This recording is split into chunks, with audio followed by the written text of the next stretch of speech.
안녕하세요. 반갑습니다. 2025년 7월 23일 녹화 강의에 오신 것을 환영합니다. 오늘의 주제는 분노입니다.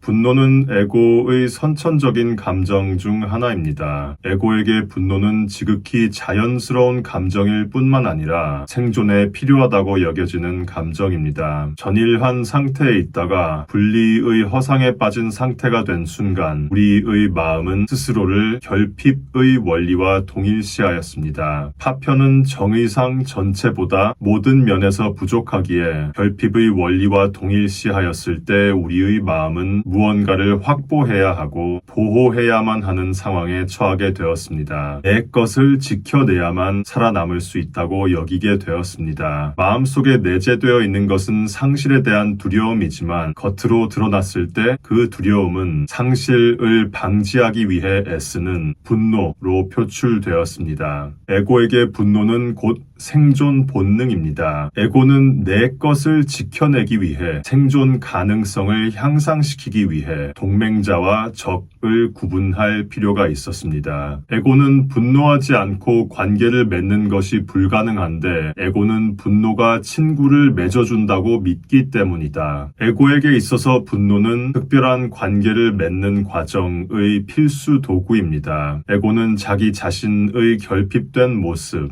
연약한 모습에 대한 분노를 잠시나마 망각할 수 있게 해주는 자를 친구라고 부릅니다. 공통된 누군가에 대해 또는 무언가에 대해 함께 분노하고 함께 공격할 수 있는 자를 동맹자라고 부릅니다. 분노와 공격의 대상이라고 여겨지는 자는 적이라고 부릅니다. 에고에게는 하나님이라는 존재도 특별한 관계의 대상이며 하나님과의 특별한 관계는 분노 또는 두려움을 기반으로 하고 있습니다. 하나님을 두려워할 때 에고는 하나님을 자신만의 동맹자 또는 수호자라고 여깁니다. 하나님을 두려워하는 에고는 하나님의 이름으로 다른 이들을 공격하고 다른 이들에게 분노를 퍼붓고 자기가 하나님이라고 여기는 존재를 따르지 않는 자들을 책망하며 극단적인 경우에는 죽이고자 합니다. 하나님을 두려워하는 에고에게는 그것이 하나님을 계속해서 자신만의 수호자로 붙들어두는 방법입니다. 그것은 주인과 사냥견이 가진 관계의 모습과 흡사합니다. 사랑의 근원과 사랑의 확장이 가진 관계하고는 완전히 무관합니다. 하나님에게 분노할 때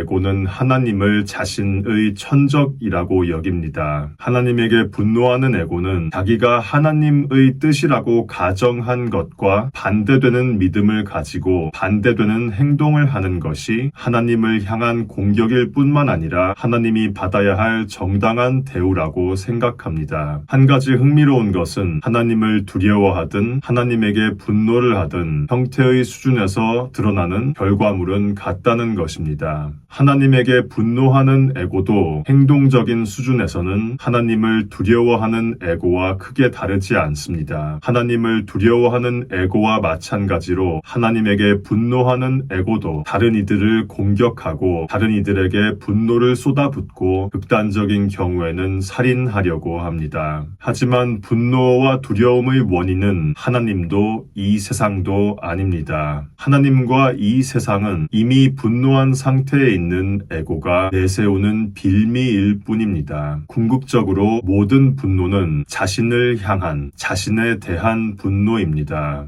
And anger can be understood as being the projection of guilt. Guilt really is self-anger, self-hate. 결핍의 원리와 스스로를 동일시한다는 것은 곧 항상 무언가를 필요로 하는 부족한 존재를 자신의 정체로 여기겠다는 결정을 의미합니다. 부족함은 곧 연약함이며 에고는 자신의 연약한 상태에 끊임없이 분노하고 있습니다. 하지만 에고는 자신의 연약한 상태에 대해 극심하게 분노하고 증오하는 와중에도 그 연약한 상태를 유지해야만 자신의 생존을 이어갈 수 있는 매우 희한한 상황에 처해 있습니다. 에고를 지원하고 그 약한 상태를 유지하기 위해 몇 날, 며칠을, 심지어 몇 년간 형제들을 너의 에고에 묶어두려 애써온 너는 힘의 근원을 지각하지 못한다. 연약한 상태와 분노는 서로를 지탱시켜주는 상호작용을 하고 있습니다. 분노는 연약한 상태에 대한 자연스러운 반응이며 자신의 연약한 상태에 분노함으로써 그 연약한 상태는 실제인 것처럼 여겨지게 됩니다. 에고가 분노를 통해 맺는 모든 특별한 동맹 관계들과 마찬가지로 분노 자체도 에고에게는 자신의 생존에 기여하는 동맹자인 것입니다. 그러므로 분노를 내려놓으려면 연약한 상태가 우리의 정체가 아님을 알아차려야 합니다. 우리의 정체가 에고가 아님을 알아차려야 합니다. Jesus never says you should not have anger.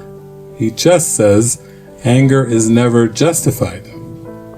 So he's actually saying welcome the emotions, allow the emotions, and when they come up, don't get into ego justifications of why you're justified and righteous in having the emotions. 교과서 30장에 나와 있는 바와 같이 분노는 결코 정당하지 않습니다. 분노의 근거가 전혀 없음을 확언하는 것은 곧 분노라는 반응을 일으킨 연약한 상태를 부인하는 것이며 그것은 곧 에고가 우리의 정체가 아님을 선언하는 것입니다. 분노를 다루는 구체적인 방법은 크게 두 가지로 나뉩니다. 하나는 세상적인 수준에서의 방법이고 다른 하나는 마음의 수준에서의 방법입니다. 세상적인 수준에서 우리는 분노의 빌미가 될 만한 콘텐츠에 노출되어 있는 시간을 최대한 극소화시킬 수 있습니다. 분노를 투사하는 것이 워낙 습관화되어 있기 때문에 분노의 원인이 외부에 있지 않음을 알아차리기 위해서 시간을 현명하게 활용하는 것이 도움이 될 수 있습니다. 현대 과학에서는 이것을 도파민 단식이라고 부르기도 합니다. 분노의 대상이 될 만한 콘텐츠나 뉴스를 절제하기 위해서 휴대폰 또는 다른 미디어 기기의 사용 시간을 최소화시키는 것, 분노의 표출 욕구를 대리 만족시켜주는 폭력적인 프로그램이나 영화를 시청하지 않는 것뿐만 아니라 분노를 완화시켜준다고 여겨지는 희소식, 프로그램, 영화들, 생활 습관들로부터 휴식 시간을 가지는 것도 포함됩니다. 그 목적은 무건수행과 크게 다르지 않습니다. 행동의 절제가 아니라 분노의 원인이 외부에 있지 않음을, 또한 분노를 완화시켜주는 요소가 외부에 있지 않음을 더욱 명확하게 스스로에게 일깨워주기 위해서입니다. 디지털 차원의 분노 투사 대상들이나 화학적 차원의 분노 완화 요소들이 극소화되어도 우리는 우리가 여전히 분노하고 있음을 느낄 것입니다. 직장에서, 가정에서, 지하철에서, 운전하면서 우리가 회피할 수 없다고 여기는 여러 가지 상황들에서 여전히 분노를 느끼고 어쩌면 예전보다 더 심한 분노를 느낄 수도 있습니다. 그래서 우리는 분노를 표출하거나 완화시켜주는 듯한 착각을 불러일으키는 여러 가지 수단들을 완전히 단념하지는 않습니다. 두통을 느낄 때 두통약을 먹듯이 우리는 어느 정도의 단식 기간을 가지는 것이 우리에게 적절한지를 스스로 정하면서 분노의 원인을 외부에서 찾던 습관을 서서히 버리고 그 원인이 내면에 있음을 조금씩 더 명확하게 인지합니다. 마음의 수준에서 우리는 분노의 원인이 에고와의 동일시임을 스스로에게 일깨워줍니다. 분노가 느껴질 때마다 제일 먼저 그 감정을 있는 그대로 분출구를 찾거나 원인을 분석하고자 하는 의도가 전혀 섞이지 않은 상태로 바라봅니다. 나는 지금 분노하고 있다. 이것이 분노다. 분노는 이런 느낌이다. 그런 다음 우리는 우리가 생각하는 이유 때문에 분노하고 있는 것이 아님을 스스로에게 일깨워줍니다. 나는 지금 저 사람, 저 상황 때문에 분노하고 있다고 생각한다. 하지만 이 세상은 것은 사실이 아니다. 가끔은 자신의 생각이 사실이 아니라고 선언하는 그 상황 자체가 분노를 더욱 심하게 만드는 것처럼 느껴질 수도 있습니다. 그럴 때마다 스스로에게 일깨워줍니다. 나는 내 생각이 사실이 아니라고 스스로에게 말해줘야 하는 이 상황 때문에 오히려 더 화가 난다. 하지만 내가 느끼는 분노의 원인은 이 상황이 아님을 사실 나는 이미 알고 있으며 이것은 결코 내가 내린 판단에 대한 모욕이 아니다. 우리 마음의 어느 한 부분은 분노의 대상이 수시로 바뀌고 있으며 대상이 없는 듯이 느껴질 때에도 분노가 이미 자리 잡고 있었음을 인식하고 있습니다. 우리의 마음 어느 한 부분은 분노의 원인이 외부에 있지 않음을 알고 있습니다. 분노의 진정한 원인을 탐구할 때 우리는 우리의 정체가 에고가 아님을 알고 있는 우리 마음의 부분을 일깨운 것입니다. 그것이 바로 분노를 바른 마음의 관점에서 바라보겠다는 의지입니다. 성령을 분노로 데려가는 것이 아니라 분노를 성령에게 가져가겠다는 의지입니다. 천국에 있는 것이 너의 뜻이며 그곳에서 너는 완전하고 고요하며 한계가 불가능한 확실한 사랑의 관계를 맺는다. 하나님의 뜻이 자신의 뜻과 같다는 것을 인식하려면 자신이 정말로 무엇을 원하는지 정직하게 자문해 보아야 합니다. 자신의 연약한 상태를 유지해야만 살아남을 수 있는 에고의 관점에서 보면 하나님의 뜻이 에고의 파멸을 의미하는 것처럼 보일 수 있습니다. 그래서 에고는 하나님의 뜻인 영원한 평화와 사랑을 희생하는 대가를 치르더라도 분노를 계속 붙들어 두고자 하며 분노를 내려놓는 것을 매우 어려워합니다. 분노를 내려놓으면 누가 나를 보호해 줄 것인가 하며 매우 두려워합니다. 에고를 우리 마음에 침범해 들어온 이질적인 무언가로 대하지 않는 것이 중요합니다. 에고는 우리의 정체가 아니지만 우리 마음의 일부입니다. 에고는 비록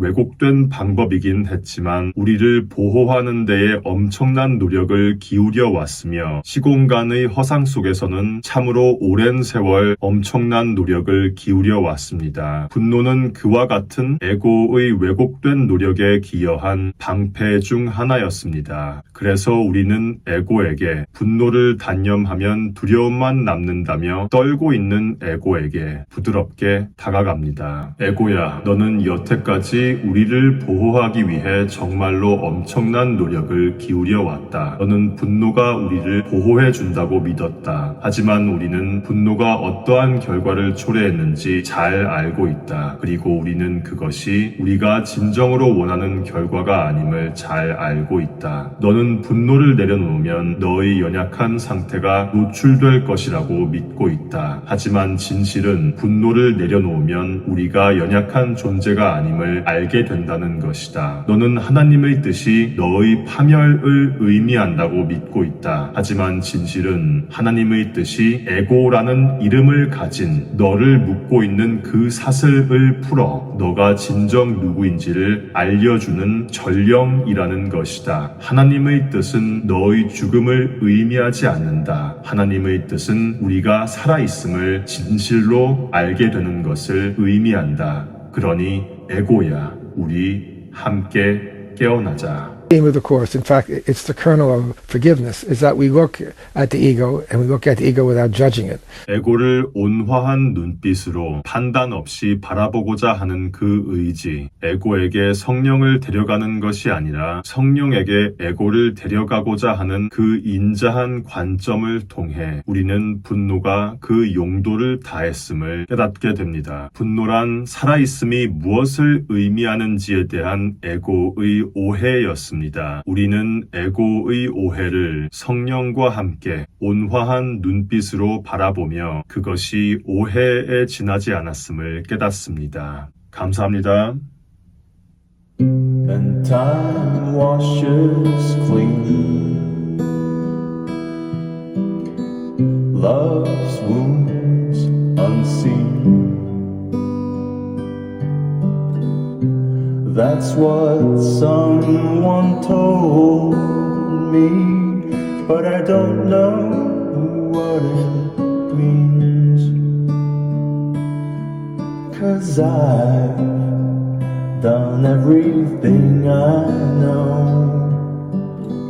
to try and make you mine, and I think I'm gonna love you for a long